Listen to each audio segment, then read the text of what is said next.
for me in my pick, I look at teams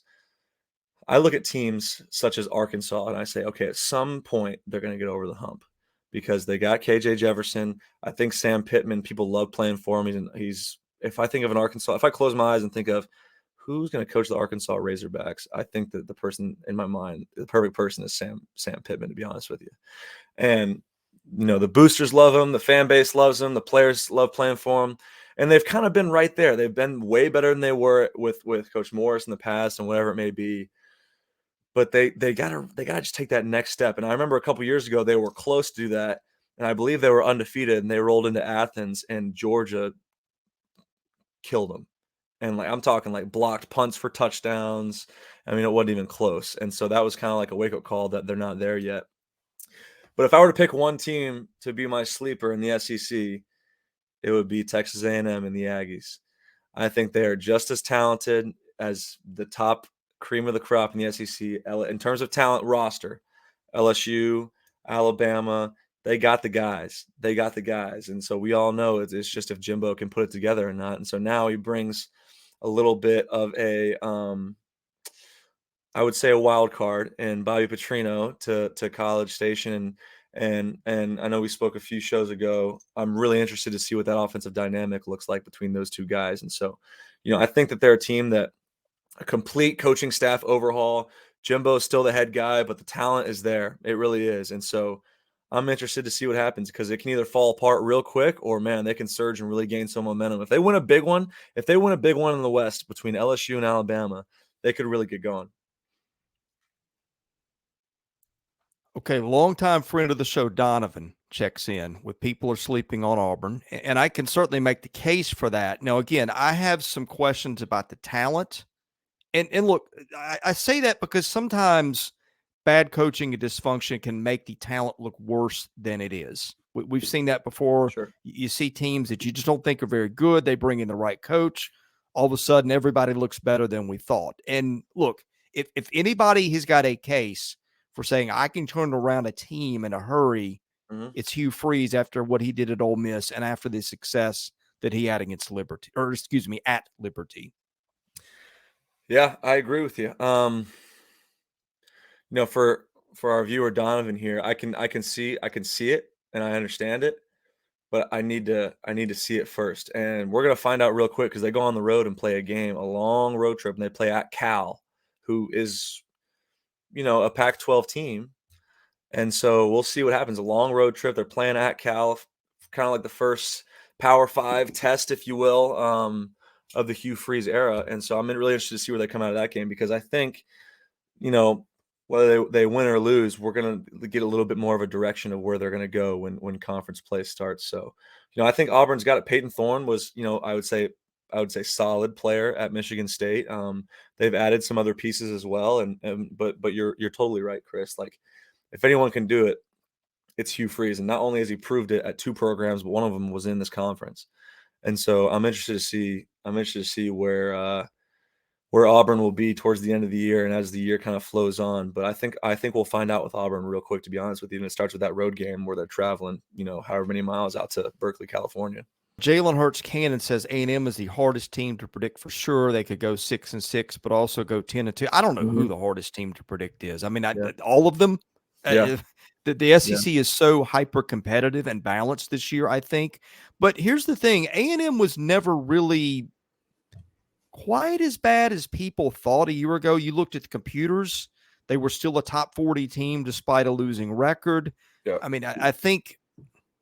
I want to say that they scored 21 points, gave up 24. So the margins of victory in their losses were generally not big. They were one play away from beating Alabama. And I said this before last season. You go find it. I said, I think that people are getting out a little bit in front on A&M because it is a young team. I mean, yes, that they had a ridiculous recruiting class, but they're true freshmen. There's a lot to learn your true freshman year in the SEC, no matter how good you are. That is kind of the way it played out. Well, guess what? The freshmen or sophomores, you saw quarterback development at the end of the year. And oh, by the way, an offensive coordinator who kind of knows what he's doing based on history. Dude, it makes such a difference. That year one, you don't know what the hell you're doing, man. You're just out there. You got a pair of shoulder pads and a jersey, and you're going to go out there and you're going to try your best. You don't know what you're doing, I'm telling you. And so that's kind of what I was saying in our previous segment is they have as much talent as anybody in the SEC, as Alabama, as Georgia, as LSU. Roster-wise, it can compare parallel with those teams. Can they put it together? Do they have the experience? The SEC is a junior senior league. Are those sophomores ready to compete with the older guys? And that's exactly why I said, that's why I said I totally agree. There's a comment up there, I believe somewhere about A&M can either go 6-6 or 12-0, and that's to me why that's why A&M is my wild card pick, because I have no clue. It could be a repeat of last year. We could be sitting here at the end of the season and Jimbo Fisher's on an island collecting those bio checks, or he could be preparing his team in January for the national championship. I have no clue. But I think we're going to find out real soon.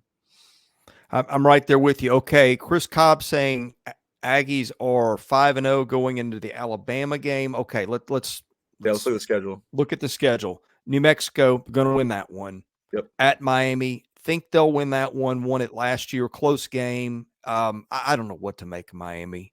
Yeah. Following last year's, what was it? Were they 5-7 a year ago? Got beat by Middle Tennessee State late. That they were just awful down the stretch. Wow. ULM, that's one of the worst 5 teams in college football and within the FBS. That's a win. And then it gets interesting. Yeah. If you're going to go 5-0, they got to beat Auburn. But guess what? That's in College Station, and they got to beat Arkansas. Yeah. That one is in Arlington. So look, if A&M's 5-0 at that point, Gavin, that's a top 10 team. I mean, they started 25 in the polls, I think. Yep. I'm looking at it right now as well, because I'm looking at that Auburn game. Because like I said about Auburn, I think that Cal game at Burke, that's a game that they probably should win. It's a game they probably should win. It's way, way on the road. I mean, way on the road, about as west as you can get, besides unless you're playing at Hawaii. And a Power 5 team that has a returning head coach and solid players and whatnot. That's a team that they should beat. If they don't, then you can probably pencil that in as a win for A&M. But then that A&M Arkansas game, that's at Jerry's World every year, isn't it? Yep. That's an interesting game, man. I feel like that's always kind of a toss-up, isn't it? It's always kind of a toss-up, and I feel like big plays are also always made, and I really enjoy watching that game. I remember Traylon Burks had a monster game a few years back for Arkansas. And so as I was saying earlier, Arkansas, that's if they want to reach the next level, that's a game they got to win. But that's the great thing about this league is so many games are basically pivot points of the season. We win this game, we feel momentum. That's what happened with us last year at Vandy. We beat Kentucky. We knew we were in that Florida game. We were rolling, man. We were rolling. There was no chance we were losing that game, and we kind of jumped them from the start, to be honest with you. And so I think it's all about momentum. If they can, I'm interested to see what Auburn looks like, and then if they can win that Auburn game, and they can beat Arkansas in Jerry's World, and they roll into Alabama 5-0, then we're really going to find out. We're really going to find out if as we said earlier from our viewer, are they going to go 12-0 or 6-6?